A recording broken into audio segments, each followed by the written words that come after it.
Hi, നമ്മൾ ഇന്നത്തെ video വന്നിട്ടൊരു home made മുറുക്കിൻ്റെ video ആണ്. അപ്പോൾ നമ്മൾ ഉഴുന്ന് വറക്കുകയാണ്. നമ്മളിപ്പോൾ ഒരു നാഴി ഉഴുന്നാണ് എടുത്തിരിക്കുന്നത്. അപ്പം അത് വറക്കുകയാണ്.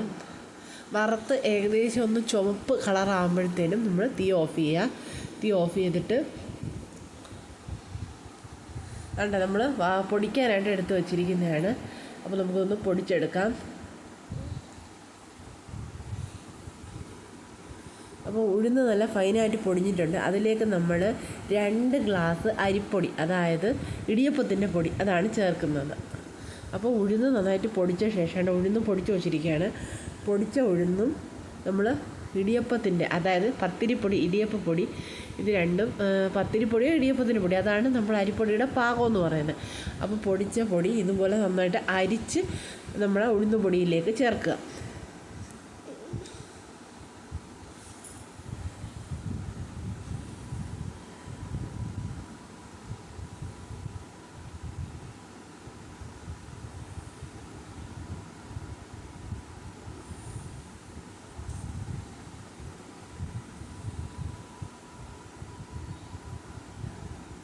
അതിനുശേഷം നമ്മൾ ആവശ്യത്തിന് ഉപ്പിടുക, ശകലം മുളക് പൊടി,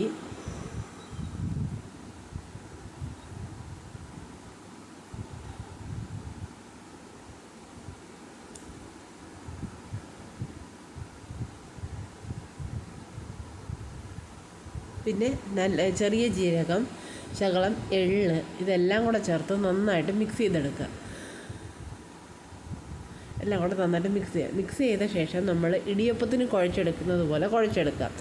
അത് ഇടിയപ്പത്തിന് നമ്മൾ സാധാരണ വെട്ടിത്തിളച്ച വെള്ളമാണല്ലോ ഉപയോഗിക്കുന്നത്. മുറുക്കിന് നമ്മൾ മാവ് കുഴച്ചെടുക്കുമ്പോൾ പച്ചവെള്ളം ഉപയോഗിച്ചാൽ മതി. പിന്നെ ശകലം ഓയിലൂടെ ഒഴിച്ച് നമ്മൾ സേവനാഴിലേക്ക് ഇതുപോലെ എണ്ണ തടവി കൊടുക്കുക.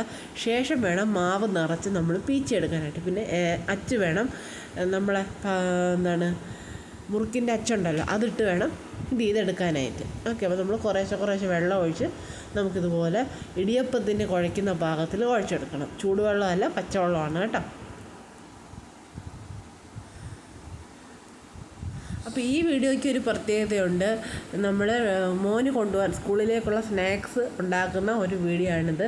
നമ്മൾ സ്നാക്സ് ഒന്നും അങ്ങനെ ബേക്കറിയിൽ നിന്ന് വാങ്ങി കൊടുക്കാറില്ല കേട്ടോ, എല്ലാം ഉണ്ടാക്കി കൊടുക്കുകയാണ് ചെയ്യുന്നത്. അപ്പോൾ എൻ്റെ അമ്മ എല്ലാ സ്നാക്സും വീട്ടിലുണ്ടാക്കിയാണ് കുട്ടികൾക്ക് കൊടുക്കുന്നത്. ഓക്കെ, അപ്പം ഇത് കുഴച്ച് പാകമായിട്ടുണ്ട്. ഇനി ഇതുപോലെ നമ്മൾ പിഴിഞ്ഞ് നോക്കണം. പിഴിഞ്ഞ് നോക്കുമ്പോൾ മുറിഞ്ഞ് വീഴുകയാണെങ്കിൽ പാകമല്ല, ഒറ്റ വീഴ്ചയ്ക്ക് വീഴുകയാണെങ്കിൽ കറക്റ്റ് പാകമായിരിക്കും കേട്ടോ. ഓക്കെ, അപ്പോൾ ഇതാണ് നമ്മളുടെ ഫൈനൽ ഫോം എന്ന് പറയുന്നത്. ഇത് എണ്ണയിലോട്ടിട്ട് നമ്മൾ ഫ്രൈ ചെയ്തെടുക്കുന്നു. ഓക്കെ, അപ്പം നമ്മളുടെ ടേസ്റ്റി മുറുക്കാണ്. എല്ലാവരും ട്രൈ ചെയ്ത് നോക്കണേ. പുതിയ വീഡിയോ ആയിട്ട് കാണുന്നവരെല്ലാവർക്കും ബായ്.